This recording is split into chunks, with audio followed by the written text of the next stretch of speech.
Day 3 of NCC camp. ಇವತ್ತು ನಾವು no drugs ಅಂತ ಅಂದ್ಬಿಟ್ಟು ಪೋಸ್ಟರ್ಸ್ ಮಾಡಬೇಕಿತ್ತು. ಅದಕ್ಕೆ ನಾನು ಪೋಸ್ಟರ್ಸ್ ರಾತ್ರಿನೇ ಮಾಡಿದ್ದೆ. ಬೆಳಗ್ಗೆ ಬಂದು ಅದನ್ನೆಲ್ಲ ರೆಡಿ ಮಾಡ್ಕೊಂಡ್ವಿ. ನೆಕ್ಸ್ಟ್ ಫ್ಲಾಗ್ ಹಾಸ್ಟಿಂಗ್ ಮಾಡಿದ್ವಿ. ಅದಕ್ಕೆ ಗೆಸ್ಟಾಗಿ ನಮ್ಮ ವೈಸ್ ಪ್ರಿನ್ಸಿಪಲ್ ಬಂದಿದ್ರು. ನೆಕ್ಸ್ಟು ನಮಗೆ ಟಿಫನ್ಗೆ ಉಪ್ಪಿಟ್ಟು ಕೊಟ್ಟಿದ್ರು. ಆಮೇಲೆ ಒಂಚೂರು ರೆಸ್ಟ್ ಮಾಡ್ಕೊಂಡ್ವಿ. ಅದಾದಮೇಲೆ ರ್ಯಾಲಿ ಶುರು ಮಾಡಬೇಕಿತ್ತು ಅಂದ್ಬಿಟ್ಟು ಎಲ್ಲ ಪೋಸ್ಟರ್ಸ್ ಎಲ್ಲ ಮಿಕ್ಕಿರೋ ರೆಡಿ ಮಾಡಿದ್ರು. ನೆಕ್ಸ್ಟ್ ಟೆಂಪಲಿಂದ ರ್ಯಾಲಿ ಶುರು ಮಾಡಿ ಈ ಆಯುರ್ವೇದಿಕ್ ಹಾಸ್ಪಿಟ್ಲ್ ಹತ್ರ ಬಂದ್ವಿ. ಆಯುರ್ವೇದಿಕ್ ಹಾಸ್ಪಿಟ್ಲ್ ಹತ್ರ ನಾವು ಎಲ್ಲ ಪೋಸ್ಟರ್ಸ್ನ ಇಟ್ಬಿಟ್ಟು ನನ್ನ ಫ್ರೆಂಡ್ಸ್ ಎಲ್ಲರೂ ಪೋಸ್ಟರ್ಸ್ ತೋರಿಸ್ತಾ ಇದ್ದಾರೆ ವಿಡಿಯೋಗೆ. ಹಾಗೆ ಒಂದು ಸ್ವಲ್ಪ ಎಂಜಾಯ್ ಮಾಡ್ಕೊಂಡಿದ್ವಿ. ಅಲ್ಲಿ ನಮಗೆ ಆಯುರ್ವೇದಿಕಲ್ಲಿ ಯಾವ್ಯಾವ ಥರ ನಾವು ಲೈಫ್ನ ಲೀಡ್ ಮಾಡಬೇಕು, ನಮ್ಮ ಡೈಲಿ ರೊಟೀನ್ ಏನು ಇರಬೇಕು ಅಂತ ಹೇಳಿದ್ರು.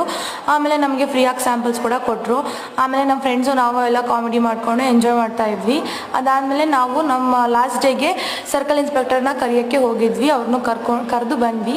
ನೆಕ್ಸ್ಟ್ ಕಲ್ಚರಲ್ಸ್ಗೋಸ್ಕರ ನಾವು ಪ್ರಿಚರ್ಸ್ ಗೇಮ್ ಆಡ್ತಾಯಿದ್ವಿ. ಅಲ್ಲೊಂದು ಪುಟಾಣಿ ನಾಯಿ ಮರಿ ಬಂದಿತ್ತು. ಹೀಗೆ ಮುಗಿಸ್ಬಿಟ್ಟು ನಮ್ಮ ಡೇ ಕಂಪ್ಲೀಟ್ ಮಾಡಿದ್ವಿ. Thank you.